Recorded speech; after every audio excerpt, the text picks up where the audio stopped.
5 sjávarútvegsfyrirtæki hafa samtals fengið nærri 13 milljarða afskrifaða frá hruni. Eigendur hafa í öllum tilfellum haldið fyrirtækjunum. Eigendur nokkurra sjávarútvegsfyrirtækja halda þeim að fullu þrátt fyrir milljarða afskriftir. 5 fyrirtæki fengu samtals 13 milljarða strikaða út. 50 fyrirtæki hafa fengið meira en 1 milljarð króna afskrifaðan frá hruni. Skuldir þeirra námu samtals yfir 800 milljörðum en 67%, 550 milljarðar, hafa verið afskrifaðir eins og greint var frá í fréttum helgina.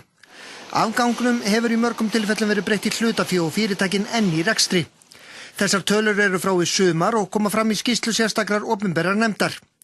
Bróðurparturinn vegna 14 fjárfestinga og eignarhaldsfélaga sem fengu 75% af skuldum sínum eða 390 milljarða strikaðar út. 5 sjávarútvegsfyrirtæki eru inn í þessum tölum en samtals skulduðu þau 21 milljarð. Þau fengu 61% afskrifað eða nærri 13 milljarða samtals. Þetta þýðir meðalafskriftir upp á 2,5 milljarða á hvert fyrirtæki.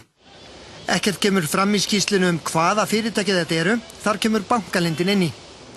En sjávarútvegsfyrirtækin skera sig frá öðrum á þessum lista því leyti að ekki í einu einasta tilfelli var skuldum breytt í hlutafé. Eigendurnir héldu því öllu sínu, fyrirtækjunum, skipunum og eftir atvikum kvóta.